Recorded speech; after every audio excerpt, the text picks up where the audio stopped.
Hello, Abigail here with the astrology for this week. Y'all, this is the final eclipse portal week. Also, the final week of eclipse season, also the final week of Virgo season.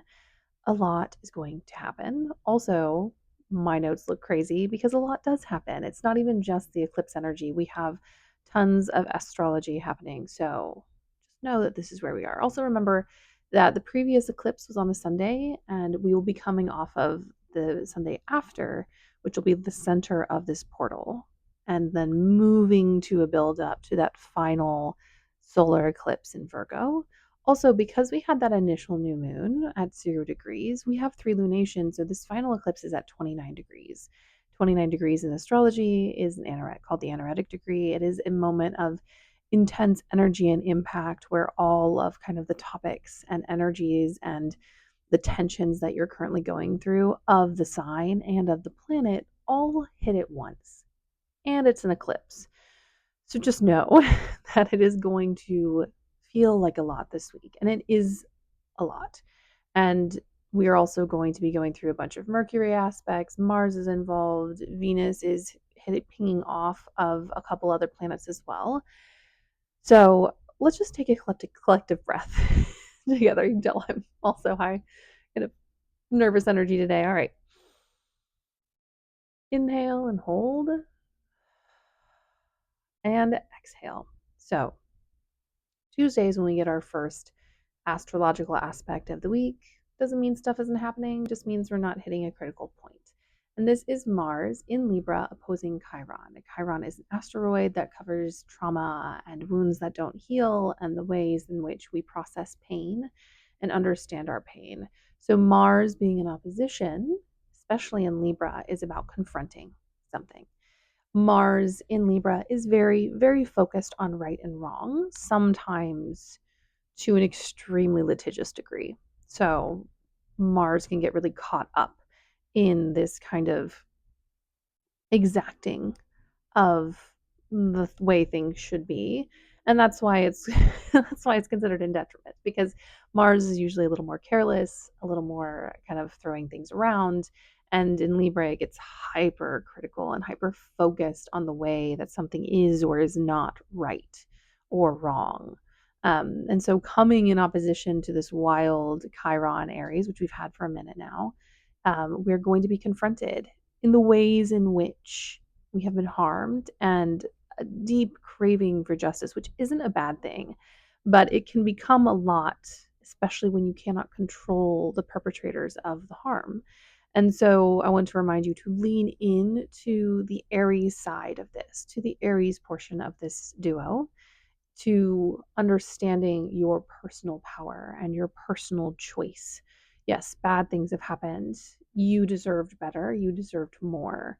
But now you get to choose how you advocate for yourself and how you advocate for others. And I'm definitely not sitting here being like, and all the pressure is on the victim. But as someone who has been victimized, oftentimes in a system that is unjust, that is cruel, it is left to us to advocate and to fight. And I don't think it's fair, and I don't think it's right, but it is the way it is in this moment. And Mars is going to require us to see the ways in which things are unjust. And I think the balance of this moment is understanding that just because we can't change it doesn't mean we failed.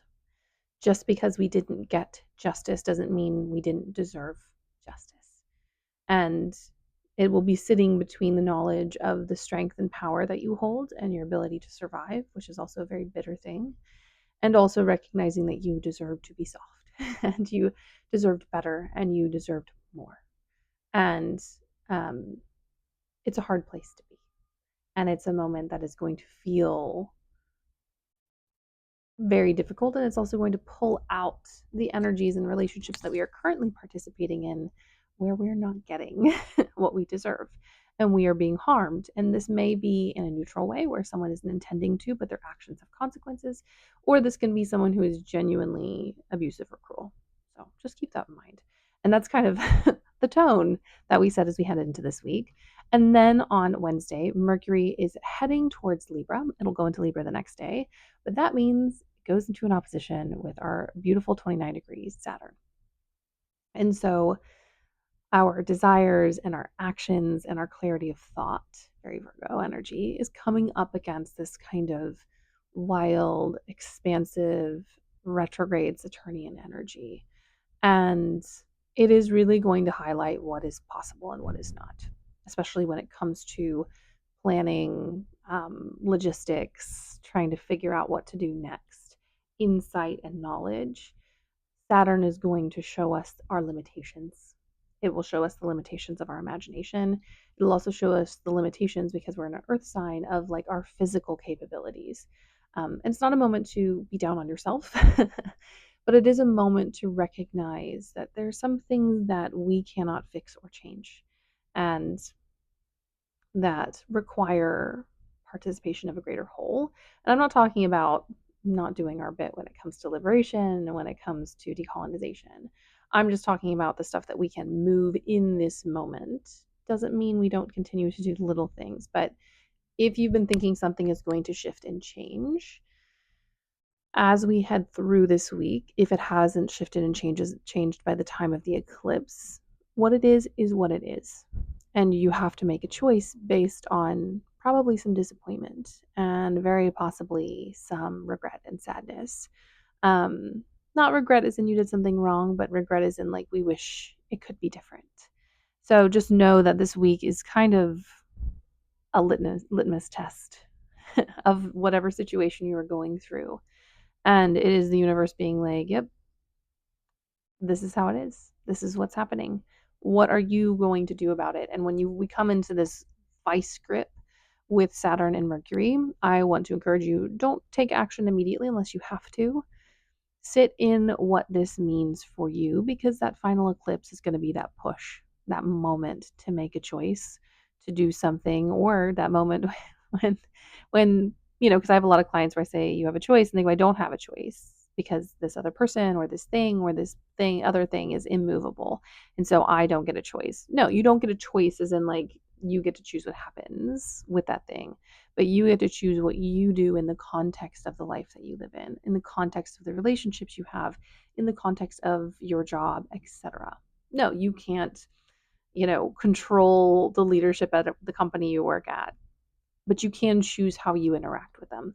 And that is this moment. How are you going to choose to digest and take in and respond to this moment with Saturn, where our limitations are going to feel very real and very intense? I will say not all of the limitations are permanent, especially since this retrograde is the final retrograde to 26 degrees, and then it will station and go direct, and by February next year we'll have it back in Aries. So these aren't forever limitations, but these are the limitations of the moment, and how long are you going to want to participate in them, and are you willing to wait it out? And staying or going, neither one is bad, but it is what is good for you. What can you do? What do you want to do? What is best for where your soul is in this moment? What is the best way to honor your intellect and mental stamina and your processing and your ability to, Mercury is a lot about survival sometimes, says someone with an Aries Mercury in the eighth. It is about the ability to adjust under pressure. It is one of the most fluid of the planets. So, how far are you willing to stretch in a mercurial way under the conditions that you're in? And, with all of these oppositions, these are very confronting moments. And like I said, you're not going to have to do anything yet, I don't think. I think we're looking at the runoff of the eclipses with like actual action that you have to push yourself in, but the universe is winging you toward the conclusion. And especially in the middle of this week, we're just not going to know. We are gleaning information. Sorry, I got some on my lip. Yeah, we are gleaning information. We are gathering our knowledge. We are sitting with what our soul needs to do. A lot of us are at karmic crossroads, and when, just my professional opinion, when we're at karmic crossroads, there isn't a right or wrong way, but there is a way. Whatever way you choose is going to transform not just your life, but the trajectory of your soul. And it's not something to be like, oh no, I'm going to ruin my soul. That's not the question. But the question is what is best for your soul in this moment in the context of its desires?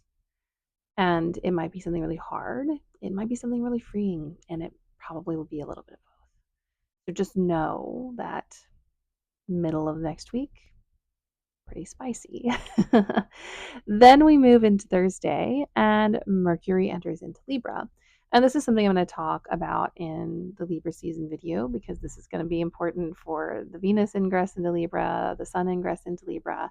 But we will be going straight into a trine with Uranus and a trine with Pluto. And then also, our opposition with Neptune. And this is going to unfold over a period of a few days with Mercury, just two because of how quickly it moves. Actually, I think it's like one. My notes are really jumbled. There's a lot happening at the end, and they're all really close together.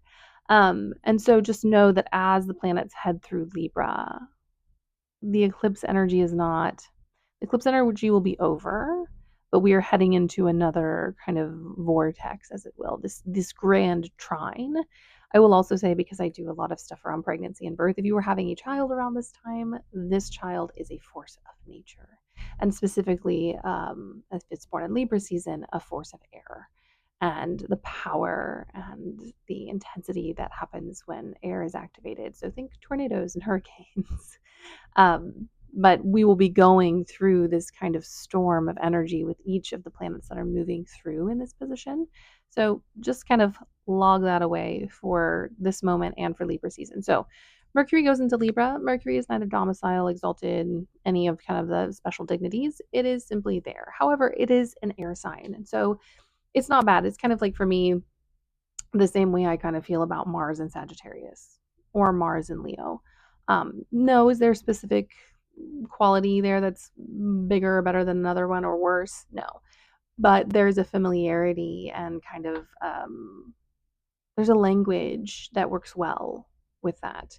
It also means that, Mercury gets a bit of diplomacy, that it's easier to kind of say what you mean in a really, not sneaky, it's not the word I want, but it is easier to be silver tongued during a Mercury Libra moment. So thank goodness we get a little bit of softness here with this moment, especially since, Virgo is about to get Venus, and Venus doesn't exactly enjoy.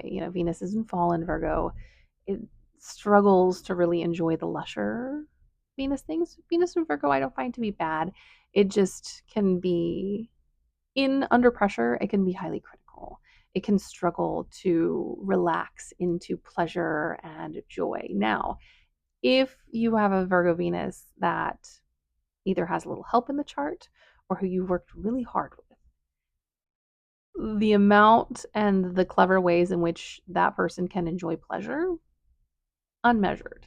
However, it does take usually some form of transformation in order for that to be a thing. And I'm not just talking about the pleasure of sex, but like other topics such as eating and just laying on the beach with your toes in the sand.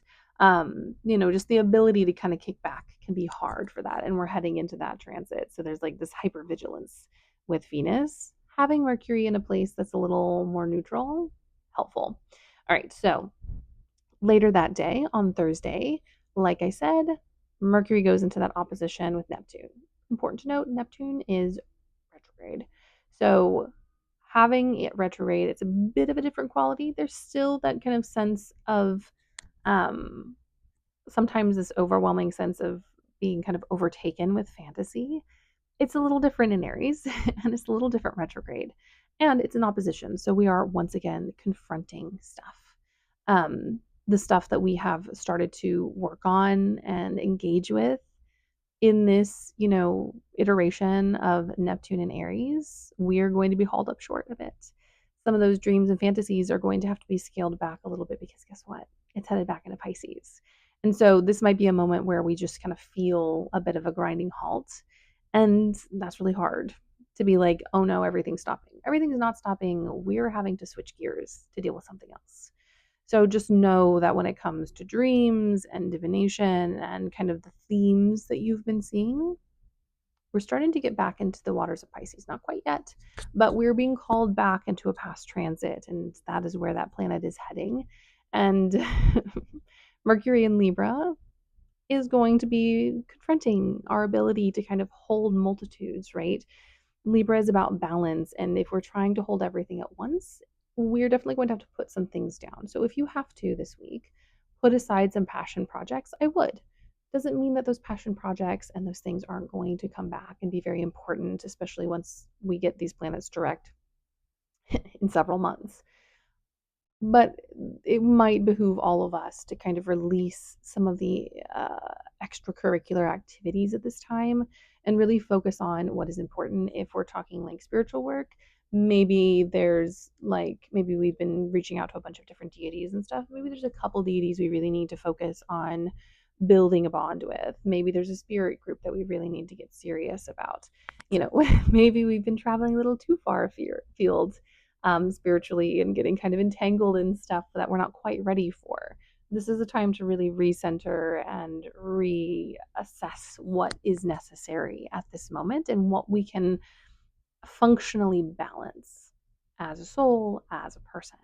Especially since Mercury at this point is already in that trine with Pluto and Uranus. It's just not at its exaction yet, which is where it goes into the exact degree in astrological minute. So just a moment of kind of being like, okay, maybe I need to kind of streamline some stuff right now to manage some things.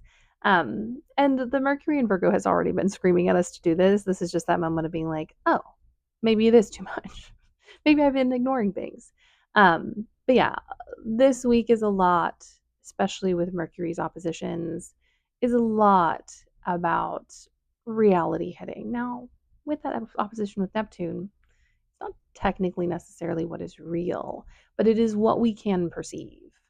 And so we are going to be asked to hold complexity. And so hold the complexities loosely, especially as we are heading towards this eclipse, because we are going to need to have mutable energy in order to navigate this very intense moment that's going to come on Sunday. All right, folks, and just buckle up. This is going to be a long video because there's a lot of astrology. So I just realized looking at the time, I'm like, oh, we're going to be here for another minute or two. Then we move into our trine with Uranus. And then after that, a couple hours later, we are going to move into our trine with Pluto. And because everything is so close together, these events are all very much one and the same. It's going to be very hard unless you have very unique Uranian or Pluto placements to suss exactly where these themes are coming from, because they're coming in a pack, in a herd, as it were.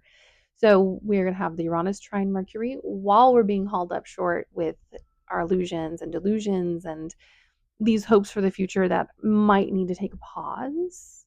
Uranus is also encouraging us to do unusual things. Also, this could very well be a moment where we are starting to do something in a pattern that we've done before, and Uranus goes, hold on a minute. Let's do something different because we want a different result. And it may not be as gentle as a hold on a minute. It might be a little yank of the collar or something. But we are being asked to understand balance differently, to understand overwhelm differently, to participate in a way that doesn't go with society. It's also a call when Uranus is in this trine to signs such as Libra, and is going to be for a while, especially once it officially moves back in April of next year, of what we consider right. Not necessarily in like a right and wrong personal sense, but in like an overarching, what systems of legality, what systems of kind of keeping society in check, what of those are completely broken? And I think we all, at this point, we might know the answer. But we are going to be continually called into this as we sit through this Uranian cycle. And have to navigate how it feels to confront these kind of air quality questions about what feels right, what is right, where is the balance, what is the midpoint of the balancing, because we often talk about balancing extremes, but what is our midpoint? And so a lot of that is going to be shifting. This also reminds me, especially with how this grand air trine is functioning, that past life wise, there are a lot of big shifts happening in the collective. A lot of the definitions and the boundaries of things are being moved because we're moving into a new age and a new time frame. Um, One that maybe, because I know a lot of people are going to be like, it's not the age of Aquarius. I'm not talking about that. I'm talking about something more ambiguous, a little feeling I have. Um, a big shift is happening spiritually. Very specific deities and specific entities are coming forward who have been quiet for a long time. And so this moment is a moment specifically for people who work with energy or who want to work with energy. And I'm not talking professionally, I'm just talking personally. You can also do it professionally. It is a good time to listen at who is coming forward, at who is going to be on the center stage for this next Pluto cycle, for this next Uranus cycle. Also, we have Pluto trine at Mercury. Secrets and stories and narratives that have long been told are unraveling. And the trine makes it easier to perceive and to understand. It also means that people who want to stay hidden, who want to keep actions under a bushel, that will be revealed. A lot of also intentions that maybe people aren't aware of on their own, who don't realize that they're kind of falling into a pattern or stuck in a cycle. A lot of people are going to realize what they're actually interested in, what they're actually comfortable with. Some people may want to progress, but realize that they're not willing to sacrifice what they have to in order to progress as a soul. So you're going to see a lot of parting of ways with people in this time frame, especially in Libra season, as we kind of have to more so than normal, because people are having to grapple with these ideas, and everyone's going to come out with a different thought or perspective. So just know that, like, especially once we hit Wednesday, but Tuesday's already there, especially Thursday, very heavy, very intense, especially on mercurial things. This is also because Mercury rules merchants. This is also business. This is also negotiation. So if you're having to do something like that, stand on business. Also, do not commit to anything that future you 10 years down the road would not also commit to. So, an older, wiser, more mature you, would they allow someone to write something in a contract that clips your wings for a certain period of time? No, they would not. Remember that you are a professional in whatever sphere you work in, and that you deserve what you deserve, and that no one, because we have clauses, no one is obligated to time that is not spent with them. So be wary of things like, I can't remember the legal term, but like not being allowed to work in the same field while you're working with this person, or not being allowed to, make other connections while you're working with a specific business. Don't take on anything that limits your reach. Let's just say that. Because with Pluto trine, Uranus trine, anything and everything is possible, including some of the darkest and hardest things. And manipulation is also present. So be wary, navigate. Also, like I said, one of the nice blessings of knowing there's an eclipse coming up, you don't have to do everything all at once, and you don't have to commit to everything all at once.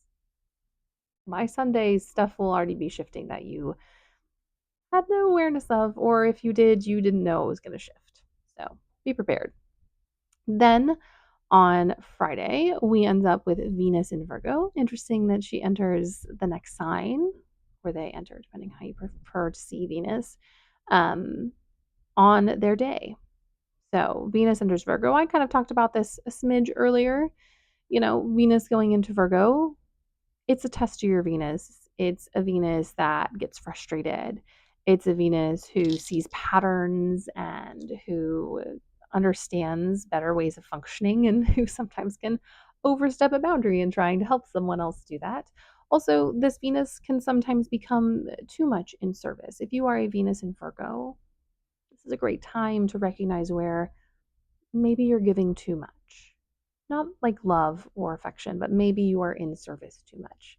Maybe you need to call some of that back. Very Six of Pentacles, and require reciprocation. Um, just a thought. But yeah, this Venus Virgo cycle, it's going to be tiring. Venus and Virgo is always a little bit exhausting, a little bit strained feeling. It's because Venus is doing a lot of stuff that Venus normally wants to ignore. And it's not bad to have Venus and Virgo, but it is work. And work is not always fun. And because we also have Uranus at 1 degree on Saturday, Venus squares Uranus. And so, just a reminder, this is also the place where that new moon was. This is also the place where Mercury was a week before that. Um, and so we're constantly hitting these squares with these personal planets. And once again, we're being asked, how willing are we to sit in an old process? How willing are we to stay the same when we are constantly changing? And who are the people who are willing to change with us? And I'm not talking about people having to like completely transform in the ways that we do. The people that are willing to be flexible enough to participate in the relationship with someone who is growing and expansive, and also the reverse. Maybe you're the one who tends to be a little more fixed, and the people in your life tend to be a little more fluid. How willing are you to be with people who are always changing if you prefer comfort and if you prefer steadiness?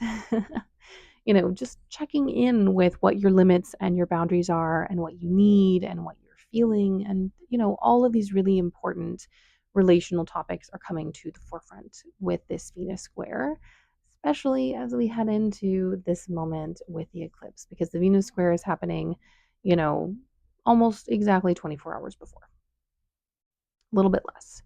So we are coming up against these really tense Venusian topics. We are coming up against other people's limitations for transformation and our limitations for transformation. It's also going to show us who we can functionally negotiate with.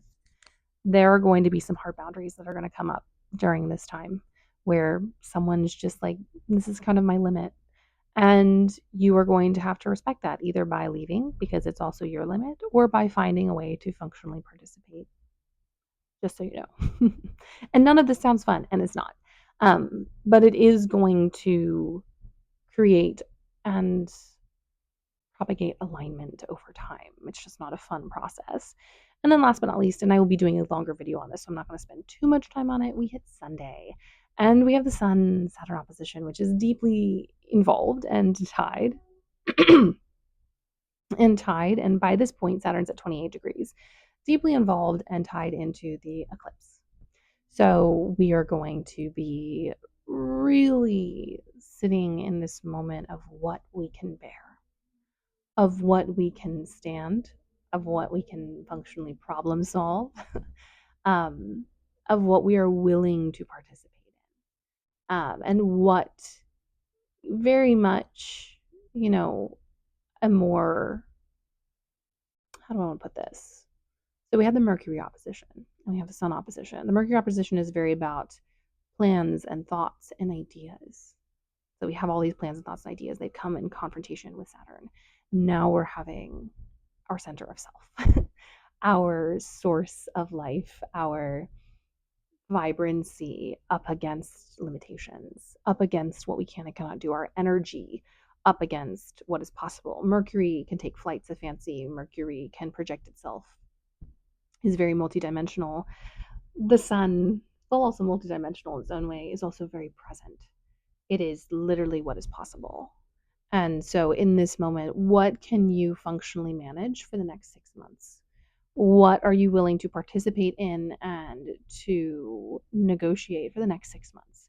And if you are at a moment with a job or a relationship or a family member or whatever, where you will not be able to stand this for the next 6 months at least, it could go longer, but that's kind of very astrological. It's between eclipses. What can you manage? What are you willing to participate in? What boundaries are you willing to set? And what boundaries are other people willing to participate in your own life? Because other people have boundaries too.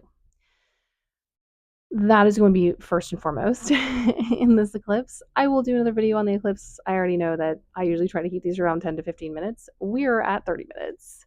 And I want to keep this digestible. I will do a longer video on the eclipses, but this is the final eclipse. We already kind of know what some of the topics are. We already know what we're being pushed forward. I want to recognize that a lot of us are going to be experiencing a lot of anxiety this week as we kind of see some signs and some symbols and some things coming up that may or may not be what we wanted to see and accept. And some of them I think are going to be a really sweet surprise of being like, wow, someone really showed up that I didn't expect to. Or this kind of opportunity changed in such a way that now I can participate. There are also going to be situations in relationships where it's just not possible. And that is going to be hard. And that 29-degree, I will just say this. If you hit that eclipse at 29 degrees and you are no longer able to participate in something you've probably invested in for a long time, job, relationship, what have you. Just know that you have done 29 degrees, absolutely everything that you could to make it function. And it just wasn't meant to be. It had nothing to do with your ability to make things work, your ability to be flexible or to be accommodating. You did everything you could. Like I said, that's not going to always be the case. I think there's going to be some sweet surprises in how other people respond to this energy, especially if any of this is in your eighth house. Um, one of the moments when you're like, oh, good thing it's there. And this could be like anything. This could be Aries, Libra. It could be Virgo, whatever, where's Pluto, those things. Any of these planets in your eighth, you might be surprised at some of the ways in which people show up. But if they don't, just know that that final Virgo eclipse is a confirmation of what you want to invest in something going forward. Anyways, my loves, that is my reading for this week. You can ask me any questions, comments. You can DM me any personal questions. If you want to book a reading, go for it. I have an eclipse offering up until the final eclipse of $75 for a 45-minute eclipse reading, which is a steal. So if you want one of those, go over to my Instagram and pop me a DM. Anyways, I love you all and I wish you a blessed eclipse season. And I am holding hands with you in spirit as we go through a really tense week.